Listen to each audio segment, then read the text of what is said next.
I should actually sit somehow so you can see the page. Would that be better? Oh yeah, that's true. That you can do that. If it's sorry.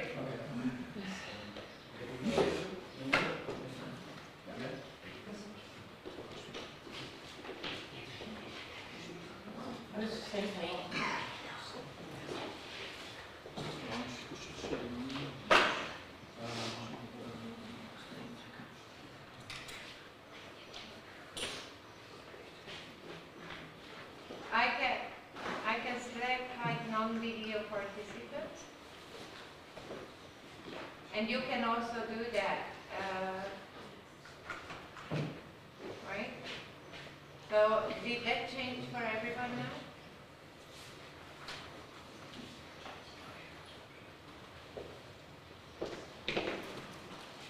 You can do that if you go to select someone who doesn't have a screen, and you click, you have the option, hide non-video participants, show non-video or hide non-video participants.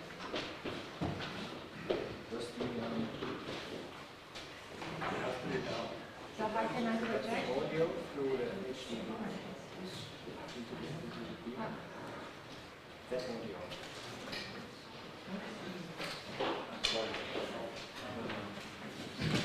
How can I project here? How can I project? Have you put it here in? Yeah.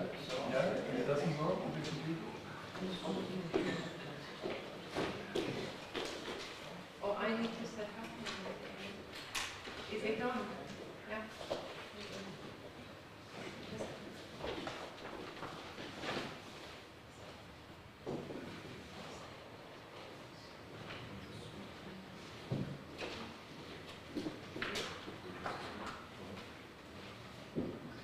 I'm getting sick.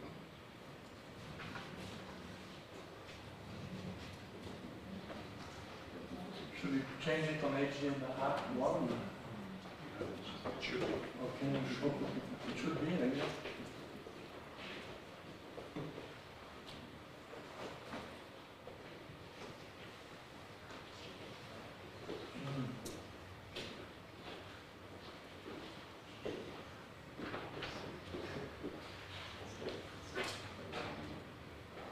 It was not on, wait a second.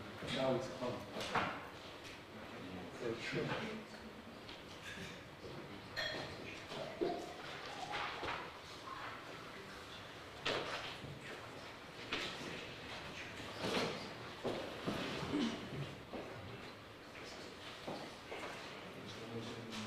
This is I want.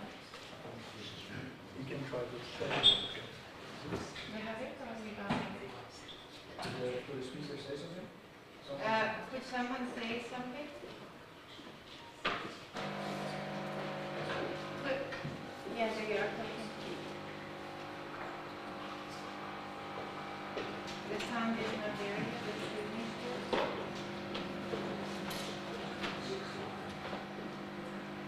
Yeah, the sound was not there.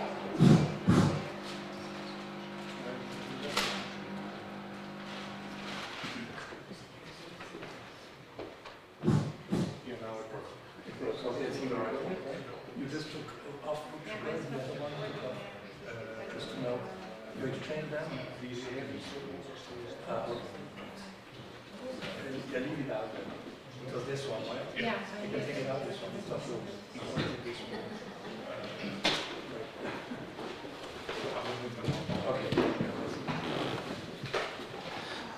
Okay. Dzień dobry Państwu. Już minęła pora startu konferencji. Proszę o cierpliwość. Ostatnie techniczne korekty tu ze strony organizatora. Jak widzicie, Państwo uczestnicy już są gotowi. Proszę jeszcze o chwilę cierpliwości.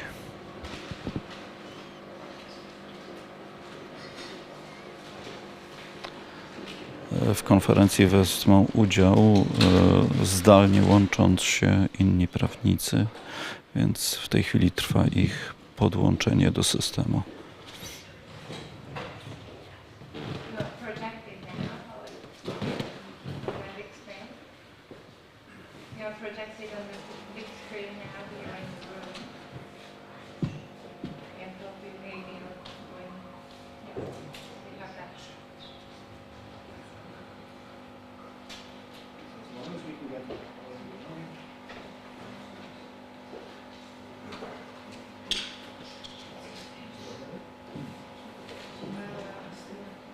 Hello?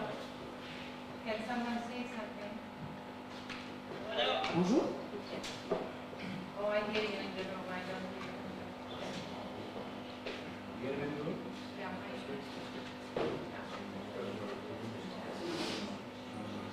I want to see the chat. Put it up live, right? Can I say something quickly? Hello? Ja. Yeah, we're not learning, all right? No, I guess we're not. Holding. Yeah. Go ahead. There seems to be a little bit of misconception about who we are. George Webb, who was the journalist, has tweeted that there's a WHO press conference today at 3 p.m. You'll find out if it's not a secret. So I just would like to say this is a civil society initiative. Okay. If people tune in thinking we're on the World Health Organization, then it's all too good.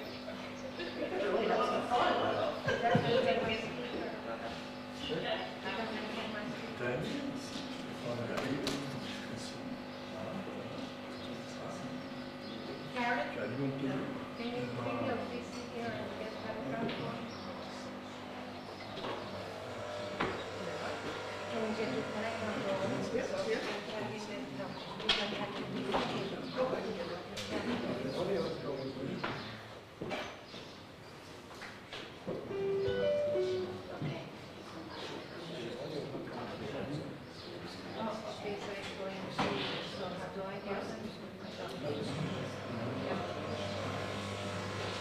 And we hear it.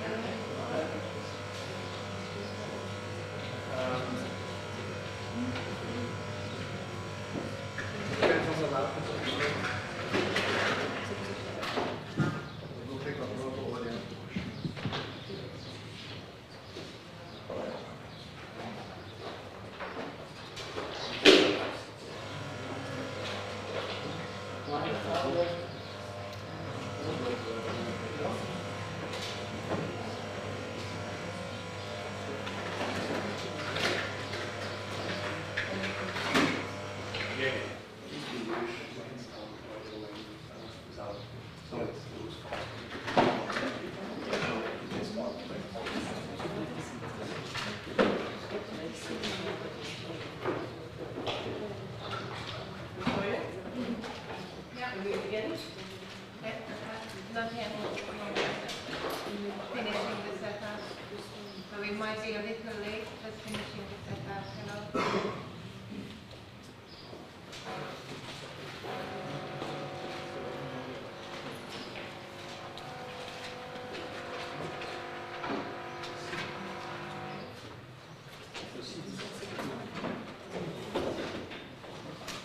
Catherine, are you muted?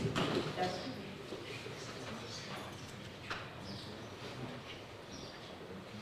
Can we do a sound check, please? Yeah, that's what we are looking on today. Yes, in front. Okay, now my micro. Can you hear me? Nico, Gil. You hear me? You hear me? We want you to. So I can? Which is the projector? No, because if I can moderate, then I. Testing 1, 2, 3. Testing 1, 2, 3. Sorry. It's important to close and I know it. to talk very close to the mic. Basic. As soon as you're here. Testing. As close as possible. No, you don't need that. Could Mary say something? Mary say something? Hello. And yes, can you try to manage this?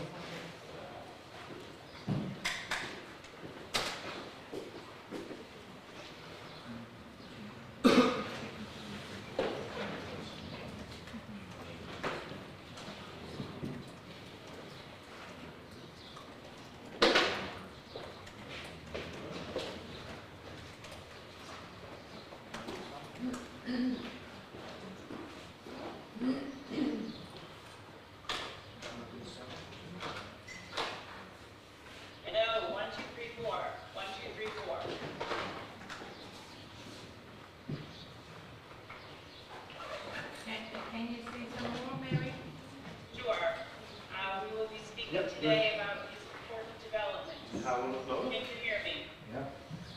Yes. You can actually use the chat. Can you hear me? Yes, we can hear you. You can actually use the chat for the questions. We want to see put the email and for the chat. Very good.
Wiesz co, ja w Genewie jestem. Teraz zaczyna się konferencja. Tak, tak. Zaczyna się konferencja. Wieczorem, 19:30. Jutro. Tak.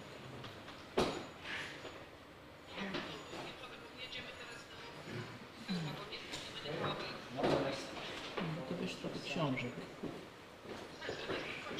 Can you speak up? Dobra, już kończysz, na razie. Dobra, cześć. Cześć, muszę kończyć teraz. A bit more, just continue because we are trying to set the sound. Sure. We're going to be discussing the international health regulations today and the conclusion of the World Health Assembly. It's not loud enough. In the Not room, loud it's not enough? loud. Okay. Can we turn the room some? No, I can tell you if I don't know this very well. Sorry, Mary, can you repeat? Sure. So we're going to be talking today about the World Health Organization and its response to COVID and why it is unfit to be the global health dictator of the world. And I look forward to hearing perspectives from many people here today who have many important insights into what's really been happening over the last, during the time of these negotiations and before that. I will talk about how we get here and a little bit about WHO, particularly with respect to vaccines, and then in the COVID situation and why COVID on offer is so dangerous.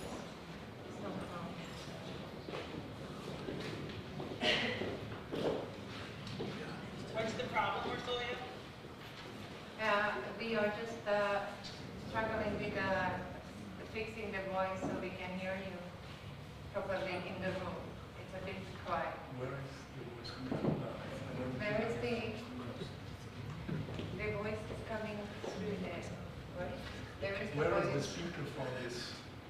What you can hear now? I don't know either. It should be there. It should be there. Now it's So the HDMI goes to... We can hear you very well, or I can hear you very well. Maybe the TV. Right? Yeah.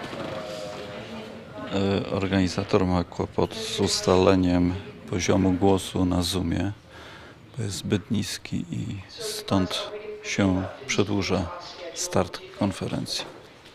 Yeah, 1 second, that video is Okay, just wanted to be sure. I'm not, yeah, I'm trying to, still have to go fix my hair. Can you talk? Can someone keep talking? Sure, I'll keep talking. Yeah. So I want to good. yeah, is that better, Ursulia? Yeah. O, Great. Okay. już uzyskano lepszy efekt, więc jest nadzieja, że zaczniemy.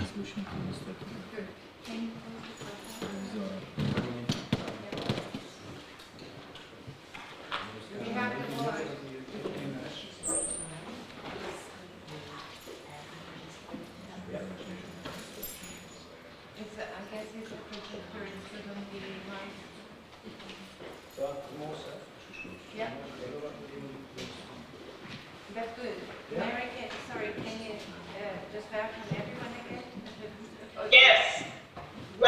to this press conference about the World Health Assembly's recent negotiations on the international health regulations and the future of the World Health Organization.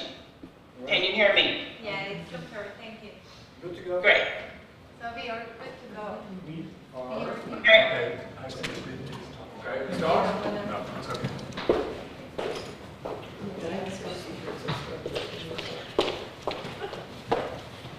Oh, yeah. The IHR.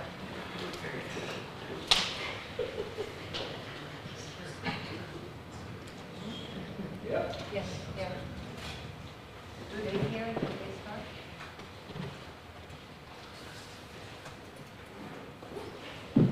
Catherine, can you have your mic on? Testing one. I'm ready as well. Oh, and you want it on? Yeah. Then you're going to get a reverse. Because it's playing in the room. Oh, okay. Okay. Sorry. So I can hear this through my earbuds. Okay.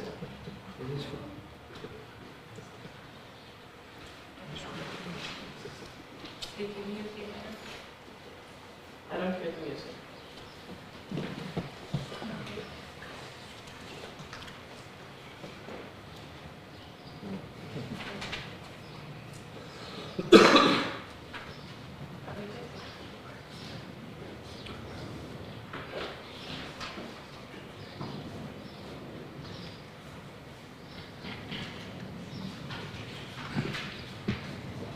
As long as the mics have been used, will we use the mics?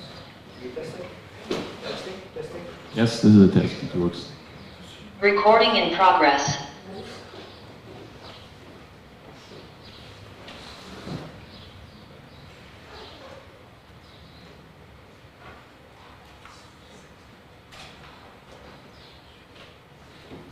Okay. Go. Good afternoon, everybody. Bonjour. Grüezi miteinander. Schönen guten Tag.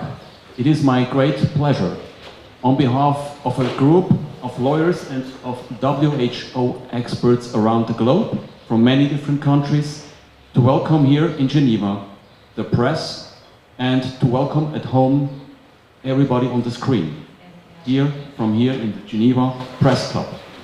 My name is Philip Kruse. I'm attorney at law with my practice law firm in Zurich. Today is Saturday, 28th May 2022, and it is the closing day of the World Health Assembly 75th session. What us all brings together is our shared experience that during the 2.5 past years we have seen our governments calling for more powers for emergency law purposes. We have seen in our cases that we presented for our clients that our courts, regional and high courts, did not respect the Constitution, did not perform their constitutional duties in terms of independent examination of the legally relevant facts. Our national courts refused to do this constitutional duty. And the reason we were always given was we live in a pandemic. We all share the experience that also our national parliaments refused to perform an act of supervision of our governments. In particular here in Switzerland, where we wrote multiple letters on behalf of the Swiss Lawyers Committee to urge the members of parliament to initiate a process of reinvestigation. Do we really have still a threat for public health? We were given the response, no, we can't do an investigation as long as the status of public health emergency of international concern is still going on. And we could continue our list of joint experience in these terms. The reason, so, why the constitutional order in our countries has been deactivated to such a high degree and associated with it, why we have seen so much harm for society, for public health, for businesses, is just one reason and one point, and that is the fact that WHO reserves the sole right to determine, to declare, and to extend the pandemic under the title of Public Health Emergency of International Concern. There are just a few people who are competent, who are doing these declarations. And now, during the past 10 days, this organization has held its World Health Assembly and has discussed, instead of looking back and doing a proper quality control and review their own methods, as it would be normal for every businessman to do, and as it would not be normal as well in public authorities' business. Instead of doing so, they decided we need more powers, we need more funding, we need stronger structures. And this is why we are here. This is what brought many lawyers from different countries together. We have to address this topic as we are about to address and to see an emergency for our democracies, an emergency for our constitutions. So it is a privilege to introduce you here to my right to Catherine Austin Fitz from the United States. She is the publisher of the Solar Report. Very welcome, Catherine. Thank you very much for doing this long way.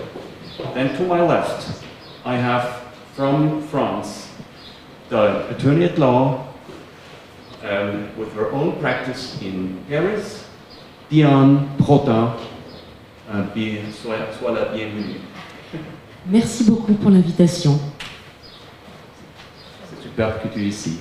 Et puis maintenant, also on my left side, from Austria, Dr. Georg Prochnik with his law firm in Vienna.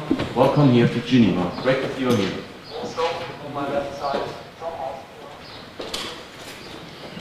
So, and now with us as well, we have many other lawyers and many other experts around the globe who are with us on the screen via Zoom, and they are being introduced by Polly. Polly is the head of CHD TV. Please, Polly, I turn it over to you. Would you like to introduce our other speakers around the globe?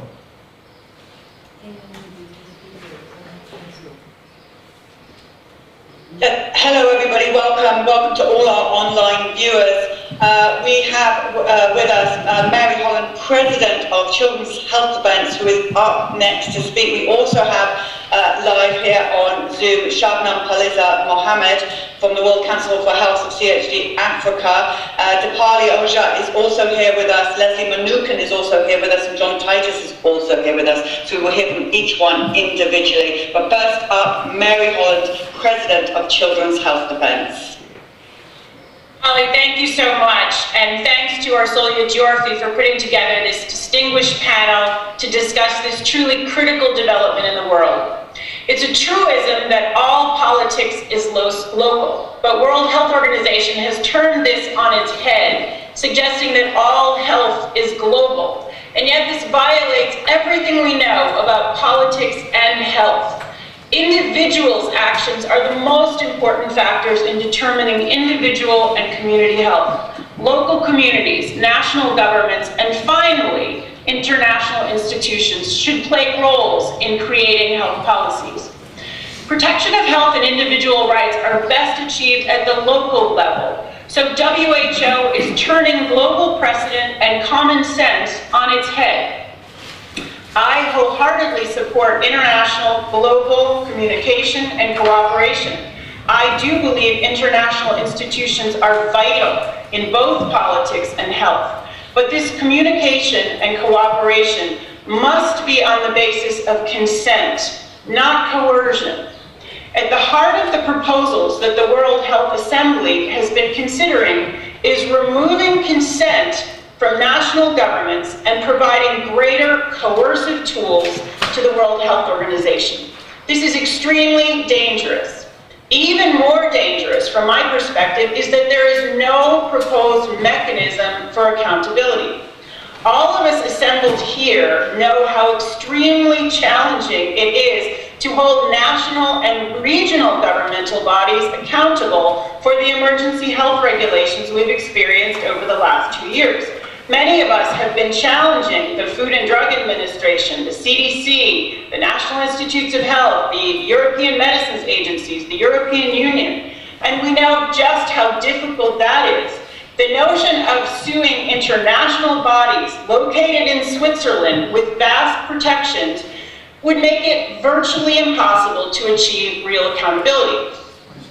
How did we get here? The World Health Organization was created in 1948 with the promise of international cooperation. And I believe the World Health Organization has done some things well, particularly in the areas of research and education.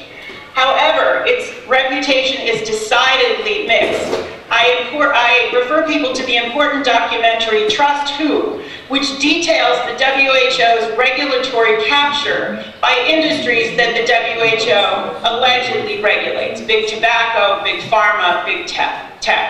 The WHO has become captured by big industry proxies, including their proxies, the Bill and Melinda Gates Foundation and Gavi and CEPI and the Wellcome Trust.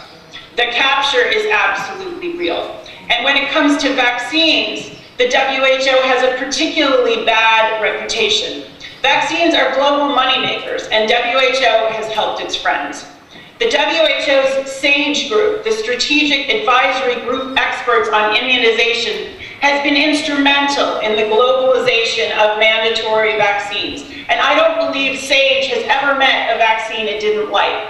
In 2009, the World Health Organization pushed swine flu vaccines that were made hastily, that terrorized people with the idea that millions would die. They were completely wrong, but many people suffered permanent injuries. The WHO has pushed human papillomavirus vaccines, despite the fact that they've never been proven to prevent a single case of cancer. The clinical trials were fatally flawed, and injuries and deaths have been catastrophic and real. In fact, countries with high uptakes of human papillomavirus vaccine have increases in cervical cancer rates. The WHO has redefined vaccine and pandemic and public health emergency of international concern as it suits its industry masters, making a mockery of language and of the WHO's fitness to lead in international health. Children's Health Defense will be coming out with a documentary in just 2 weeks, Infertility, a Diabolical Agenda, showing the WHO's direct involvement in distributing infertility-causing vaccines in Africa, failing to give any informed consent, deceiving and abusing women. And I would note that under the Treaty of Rome, creating the International Criminal Court, forced sterilization is a war crime. In the COVID era, the WHO's response has been particularly bad. It encouraged travel from China when that had a direct impact on disease spread. It took the WHO 2 years to acknowledge that SARS-CoV-2 is airborne and that ventilation makes it different.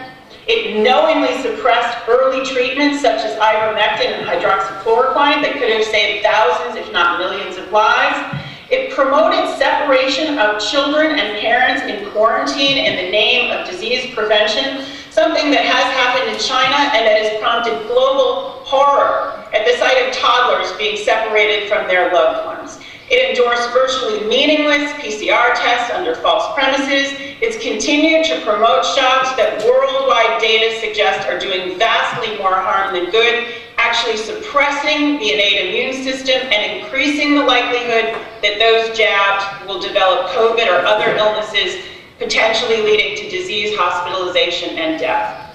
Despite this appalling record, Director General Tedros and his backers would have us give the WHO virtually dictatorial powers over world governments, the right to declare pandemics whenever and wherever they please, with essentially no oversight or accountability, the ability to send in health SWAT teams anywhere in the world. For the record, I and this group are hardly xenophobes or extreme nationalists. On the contrary, we have assembled an international group understanding just how important it is to view global issues from varying perspectives. I deeply favor international communication and cooperation. But global institutions cannot endorse despotism, tyranny, unaccountability, and corruption. These are unacceptable at the national and international level. People of the world can and should reject any developments that facilitate power grabs by unaccountable leaders and institutions. So in that spirit, I happily pass the baton to my colleagues and look forward to learning more about these important developments in the last 10 days. Thank you so much. Thank you very much, Mary, for all your contribution. And it is so important to have now a working group that works together, and today's meeting is our kickoff meeting, from where on we take it, as long as we need to bring this message to the people and also to bring accountability to WHO. Now, it is my task now to give you a brief overview on the changes that are now about to be made on the concrete level, and then the changes that we see at the horizon and what to expect from these changes. What made it to the headlines the most under the title of International Health Regulations was the United States proposal. The United States took a fast track by delivering their own proposals of amendment in January this year, which was only made public in as late as April to everybody. That came in the middle of a process that had been initiated exactly 1 year ago by setting up a working group that had to come forward with new proposals to amend the international health regulations. Apparently, that ordinary working streamline was not fast enough, and therefore the United States, the administration of Biden, they came up with their proposal. Luckily, from out of these 13 points of their proposal, the administration withdrew 12 points and joined a group of other countries that came with a counter-proposal just with respect to the rejection period, which is the Article 59, number 1 of the International Health Regulations. And this Article 59, para 1, does now provide a rejection period that so far for the countries to reject new amendments so far is still 18 months to be reduced to 9 months. The United States proposal was 6 months. And then there is, before it goes into force, a period still up to now of 24 months that ought to be reduced to 12 months. This is all what remains from the American proposal in the form of a counter-proposal that was brought forward by a group of states, including the United States, but also Australia, European Union, Japan, Korea, United Kingdom, and so on. But what to expect if you look further into the future? What will happen? Well, the ordinary working group that works on the IHR, International Health Regulations, will continue their work. And they have published, quite understandable, into which direction they want to go. They have submitted their final draft on 23rd May, a week ago, and there you can read that there are 4 main areas of change based on a survey they had done.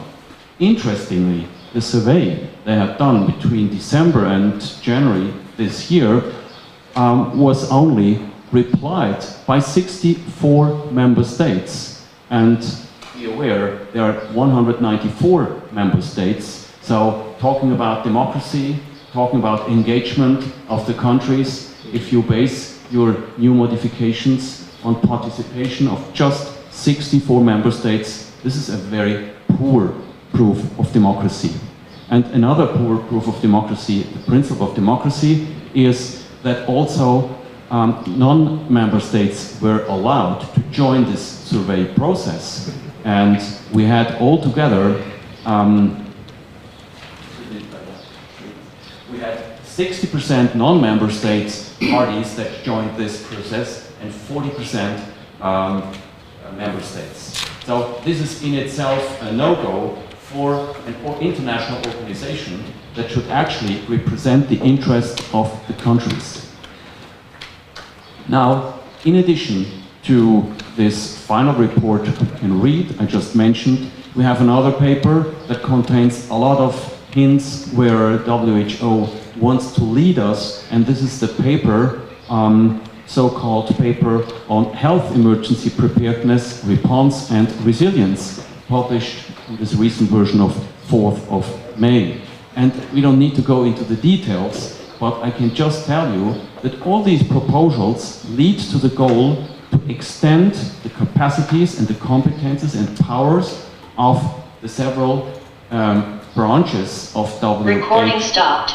of WHO in many different ways, including strengthening independent monitoring. There will be in place where countries will be monitored more strictly than they had before.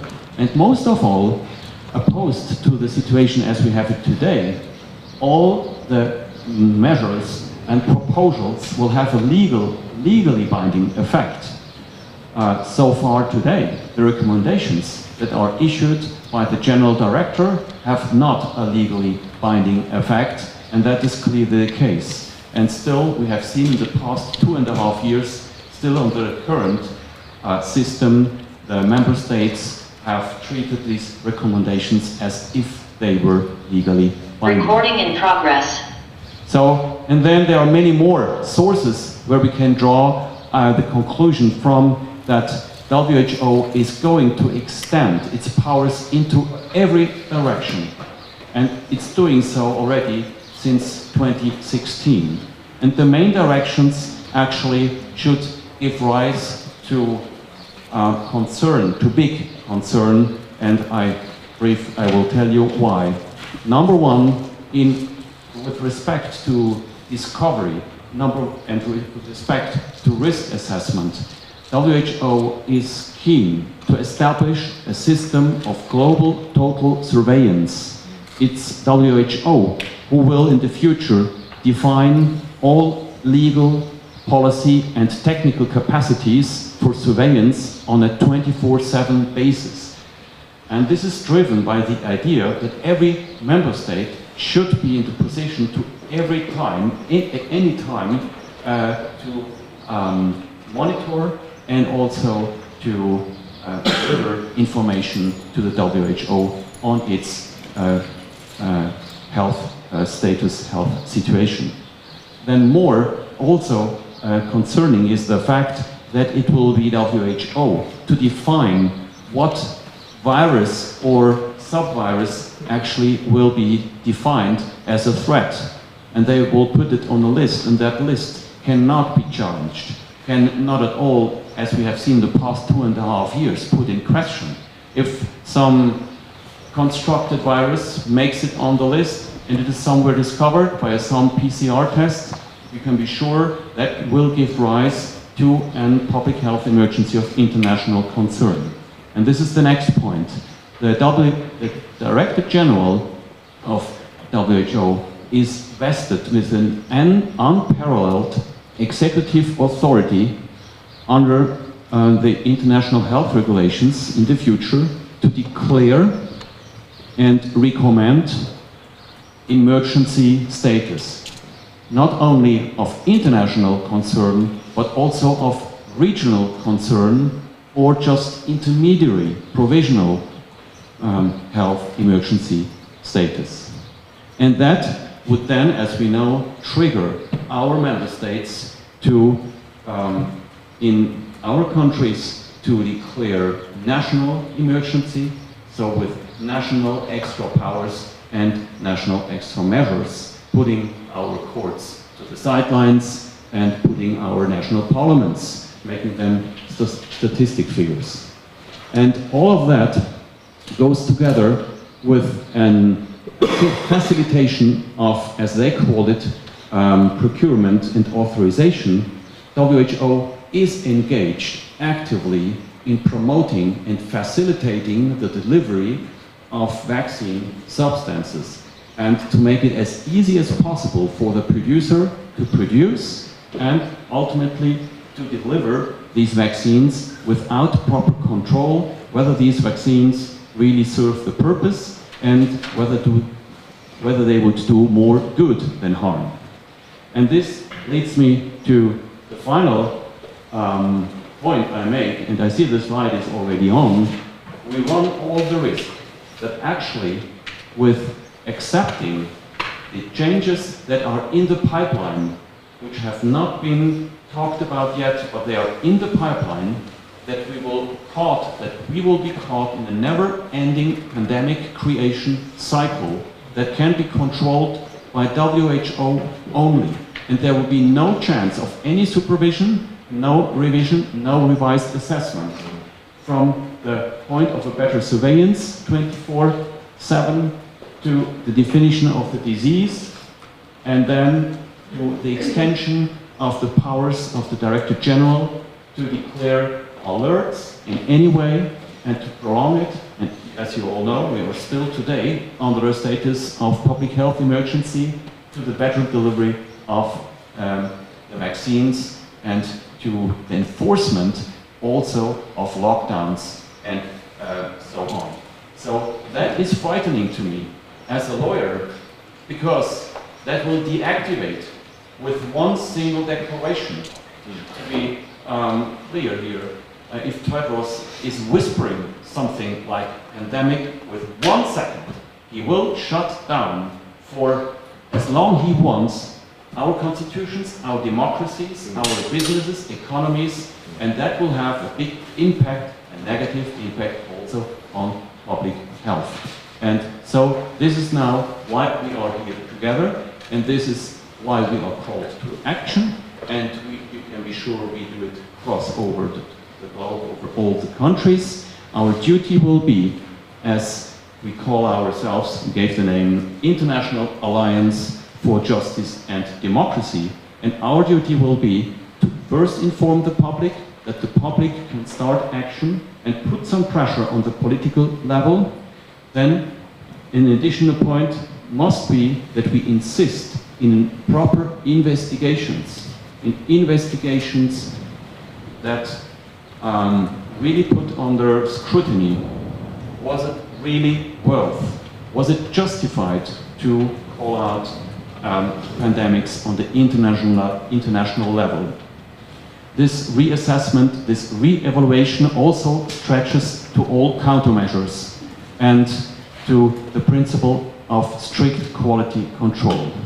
And there are many more things, you can be sure we will start, and as this is a big project, we can only do it together, and I'm very happy that we found each other and that we are a group of high qualified experts, and hereby this is a call to all my lawyers colleagues, to all my expert colleagues in the world. Please join us. Join our global alliance for justice and for democracy, and reach out to us so that we can work together. Thank you very much. Now,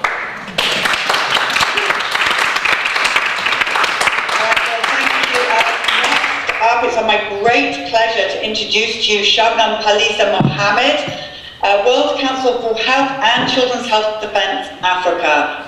Thank you, Shabnam. Thank you, Polly, and thank you to our brilliant colleagues from around the world, legal and other experts taking the stand for health, for autonomy, and for sovereignty. So this part of my presentation will focus on conflicts of interest within the WHO architecture, as well as certain observations and analysis covered by my colleague Philippe. Controversial proposed amendments to the IHR 2005, as well as a proposed new pandemic accord about which there's been really little to no actual public participation, both facilitated by the WHO, have led to robust discussions and debates about the centralization of health by the WHO, by the United Nations, and of course by the World Economic Forum, and by extension, influential investors. Now, the secretive nature of these processes surrounding both the IHR and the new pandemic treaty strike at the very heart of democracy. Historical complaints about the lack of public participation within the WHO and the United Nations are not new. Several civil society organizations have in the past lodged complaints, but to no avail. The WHO and the United Nations are not built on democratic principles, but rather through monopoly, and more specifically, corporate monopoly. Indeed, it is through a civil society campaign that countries are now objecting to the WHO's infringement of personal autonomy and national sovereignty. I'd like us to first focus on conflicts of interest as it relates to mismanagement and corruption. A previous Director General of the WHO, Margaret Chan, admitted in a must-watch documentary called Trust Who that the WHO has no choice but to go around cap in hand for funding to run its operations. Yet, as India has discovered and reported at the current World Health Assembly number 75, there are several irregularities with the money being given to the WHO. Indeed, this is a serious matter deserving of an investigation by legal and financial experts. It is important to note that the WHO has an established history of maladministration, corruption, and conflicts of interest. What then is a conflict of interest? One of the legal definitions includes, it is a term used to describe the situation in which a public official or fiduciary who, contrary to the obligation and absolute duty to act for the benefit of the public or a designated individual, exploits the relationship for personal benefit, typically financial. We might have heard by now that the WEF and the WHO have announced a partnership towards a 2030 agenda. And certainly this organization and others will be keeping an eye on this partnership as we work towards creating alternative pathways for health, autonomy, and freedom. So let's talk about the types of conflicts of interest that exist. Number one, actual, potential, or perceived conflicts of interest. Two, these conflicts of interest can be financial or non-financial. Three, they can be direct or indirect. Four, they may involve personal or professional relationships. Five, they are conflicts of role and duty. And six, a predetermination on decision making. Due to the influence of private money, in a Journal for Integrative Medicine, a WHO whistleblower review stated that the WHO is the biggest threat to the world's public health of our time. In assessing conflicts of interest, the question to be asked is, would a reasonable person think that a competing interest or conflict or appearance of conflict or a possible conflict with the duty to act in the best interest of the entity it has influence in and control over? Let us turn to now talk about some examples of conflicts of interest. Given the restrictions of time in this very important event, I'm going to highlight 8 of them very quickly. The WHO is predominantly funded by the private stakeholders. These include the Bill and Melinda Gates Foundation, Gavi, and the Wellcome Trust. Those who have been studying conflicts of interest at an intense level may also realize that these organizations are intrinsically connected to BlackRock and Vanguard. Number 2, the WHO direct contributions to the WHO include Big Pharma via Johnson & Johnson, Merck, Pfizer, GlaxoSmithKline, Sanofi Pasteur, Sinovac, the Serum Institute, and others. 3, the WHO's personal injury protection and in-kind contributions are also dominated by Big Pharma payments. 4, the WHO signed a long-term partnership agreement with the Wellcome Trust, whose major donors are Big Pharma and corporations such as JP Morgan Chase, all with major shareholdings in Big Pharma. 5, the WHO Global Vaccine Action Plan appointed a leadership committee consisting of the Bill and Melinda Gates Foundation, Gavi, the Vaccine Alliance, the NIAID, UNICEF, and of course, the WHO. All these entities have a direct investment in and are beneficiaries of the vaccine industry. 6. The WHO's funders and decision makers often include individuals who own patents in or interest in products, including the vaccine products and vaccine technology. 7. There is a veil of secrecy around delegates at the World Health Assembly, and these delegates do not consult with the people of their country before voting on decisions that have considerable and significant impact on health, on autonomy, and on sovereignty. 8. The Director General of the WHO has been accused of people, including his homeland Ethiopia, of the mismanagement of Ebola, the abuse of office, and the support of civil war. A complaint to that effect was submitted but has seen no outcome. Let us now turn to talk about amendments to the IHR, given this context on conflicts of interest, mismanagement, and corruption. In January this year, the US Department of Health and Human Services submitted 13 amendments to the Director General on the International Health Regulations 2005. Again, due to a concerted and collaborative civil society campaign, 12 of the 13 amendments to the IHR were taken off the table at the World Health Assembly number 75. And certainly, this is an achievement that is worth celebrating. These 13 amendments included an article that would give the Director General Tedros, who has been re-elected, unilateral power to declare actual or potential public health emergency of international concern, also giving affected or potentially affected or suspected to be affected countries a mere 48 hours to respond to an offer for assistance by the WHO. Let me pause at that point to mention that Bill Gates has been busy putting together what he calls GERM, which is a project including 3,000 hand-picked experts that would be deployed around the world in the instance of an actual or potential public health emergency of international concern. This project of 3,000 experts and the costs thereof are going to certainly impact on the national budgets of our health and our countries. Now at the WHA, the World Health Assembly, which has just ended, one article remained on the table, and that being article number 59. In other words, how long countries have to object or to provide a reservation to the IHR amendments in future. Currently, that stands at 12 months. Significantly, a group of countries have proposed draft resolutions which in effect need 4 months to be considered. We may argue that certainly 4 months is not nearly enough time to canvass the views and opinions of sovereign nations and indeed civil society.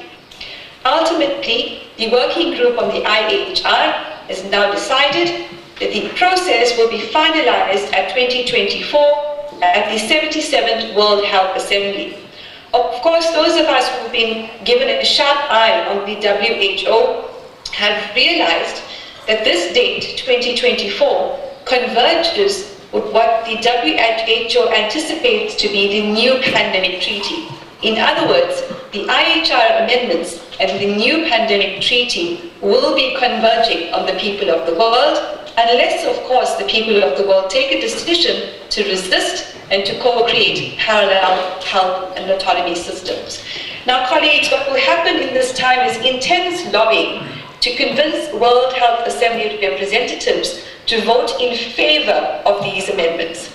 World Health Assembly delegates should remember that the suggestion of sanctions against countries which do not comply with the IHR or the new pandemic treaty have already been raised by EU officials.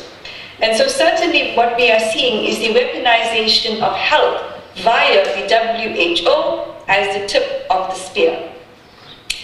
I would like to also highlight the duplication of process and costs. Certainly having both amendments to the IHR as well as a new pandemic treaty, and no doubt a multitude of papers, white papers, policy decisions, meetings, international travel creates a duplication of process and costs. And so essentially, the WHO is an unending pit of resource wastage that is leeching funds from sovereign nations who would do better to invest those funds into their national health and wellness systems.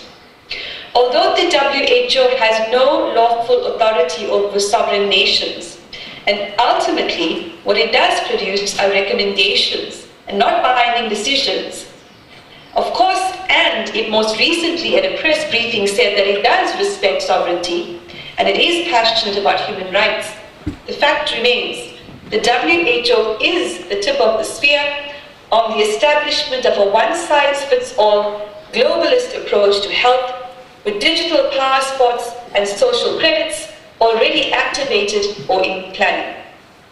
This is not health. This is biosurveillance. It is what they call health security, and we need to pay close attention to the language that is being used to attempt to shape a very different type of world to what the 99% of us want. The call to action, colleagues, listeners, and viewers around the world is very clear. Stop the WHO and co-create a better way forward for health, autonomy, and sovereignty. I thank you.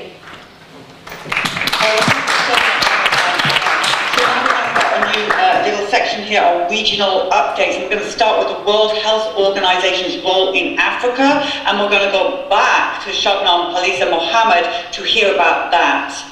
Thank you, Shabnam. Thank you, Polly, and of course to our colleagues. Let us turn to the role of the WHO in Africa. There is much to discuss, so I will make 8 very concise points. 1. The WHO stands accused of facilitating or legitimizing Pfizer experiments on African Nigerian children without proper informed consent, and this was in 1996. 11 of 200 children experimented on died, and their families, or some of them, only received compensation in 2009. 2. The WHO has never demanded accountability for the harm caused to people by big pharma products, including vaccines. 3. A 2019 inquiry based on emails to senior WHO management claimed systematic discrimination against African WHO staff members and that recruitment processes are corrupt. 4. Whistleblowers also allege that money intended for the Ebola crisis in West Africa and the DRC was mismanaged by WHO staff. These claims are not independently investigated. In other words, the WHO investigates itself. The WHO's malaria study was reported in the BMJ to constitute a serious violation of international ethical standards due to a lack of informed consent of Ghanaian, Malawian, and Kenyan children. The GlaxoSmithKline vaccine, Mosquirix, caused 10 times the amount of cerebral malaria as opposed to unvaxxed people, and a doubling of deaths in young girls. 6. WHO whistleblowers who spoke out during the COVID-19 chapter were victimized by WHO staff, leading to international campaigns to support whistleblowers. 7. The WHO is supporting mRNA production facilities in Africa, knowing full well the issues with electricity supply crises in countries like South Africa, and simultaneously pushing for the establishment of the African Medicines Agency, which would serve only the interests of Big Pharma. And 8. Like other UN organizations, the WHO is plagued by wasteful spending, disregard for transparency, incompetence, and a failure to adhere to basic democratic standards that respect and uphold the public interest. Of course, I will briefly highlight the WHO's role in South Africa during the COVID chapter. There has been, despite the fact that Africa has the lowest rates of COVID-19 infections and vaccinations, primarily because people relied on natural health practices and natural medicine, which the WHO has a role in trying to block, the WHO is still trying to force unsafe and ineffective experimental vaccine products on the people of South Africa and Africa in particular. Democracies have been subverted with lockdowns, often violent tactics used by the police and by the military. And of course, there's been a devastating impact on economy. In South Africa, for example, over 30% of unemployment is where this country is and is currently facing as part of a broader economic and socio-economic crisis. In addition, over 70% of South African youth are currently unemployed. This would of course pave the way for loans from the IMF and the World Bank, holding Africa, South Africa, and perhaps the world hostage to a constant cycle of debt and corruption. I'd like to turn from there now to talk about some solutions which some of our colleagues may also speak to during the course of this press conference. Let's bear in mind Articles 2, 19, 20, 21, and 22 of the WHO Constitution, and the WHO's failure to respect and abide by its own legal standards on necessity, reasonableness, and proportionality in decision-making. Here are some of the solutions we are offering. Number one, an international and independent investigation of the WHO's role in each of our countries, both historically and during the COVID-19 chapter, is essential in order for us to be able to move forward. This investigation should cover maladministration, conflicts of interest, and corruption. Where criminal acts, recklessness, or negligence are involved, diplomatic immunity must fall away. Second, as my colleague Dr. Astrid Stickelberger recently presented at the Better Way conference, there are three options in dealing with the IHR amendments, the new pandemic treaty or accord, and other tactics that may be used by the UN, WHO, and WEF machinery. And these are A, opposition, to object or to vote against amendments to legislation, or to make a reservation on part of the amendments which constitute a violation of individual rights and sovereignty. 2, representativity and self-determination of the people, using existing legislation within the United Nations infrastructure, or alternatively, a reliance on natural and common law. It is possible for the people of our world to make representations to the United Nations that enhance representativity and self-determination. And 3, the option that I and many others advocate for, a defund and exit of the WHO for the following reasons: mismanagement, conflict of interest, corruption, the costs of facilitating and managing these legal or illegal instruments which will run into billions, and of course, the stifling of free speech and information led by the WHO. Other solutions are contained in the open letter regarding the new pandemic treaty and the IHR. I was forced to mention that this open letter by the World Council for Health, supported by Children's Health Defense and many other partners and allies around the world, reached 415 million people in 7 days. And indeed, it is a testimony to the power of the people. Some of these other actions that can be taken include raising awareness on the ground and online, campaigning through rallies, political mobilization, and legal action, collaborating as coalition, exploring activist toolboxes, my apologies, engaging global indigenous leadership, notifying World Health Assembly delegates to oppose amendments, and of course, activating people's parliaments, legislatures, or referendums to oppose these power grabs. In closing, certainly the evidence of the failures of the WHO to provide clear and ethical guidance on masks, lockdowns, repurposed medicines, and experimental injections, as well as the clear impossibility of reform, mean that the only way to secure real health is to defund the WHO and exit the globalist machinery. I am of the belief that the proposed IHR amendments and the new pandemic accord have given the world a strong opportunity to do exactly that, to defund and exit, and to build a new and better pathway to health through ethical collaboration untainted by funding conflicts of interest. The call to action is clear. Stop the WHO and co-create a better way for a better world. I thank you. Thank you, Shabnam. The World Health Organization legal battle in India. We have our truly brilliant attorney with us, Dipali Ojha from India. So over to you, Dipali.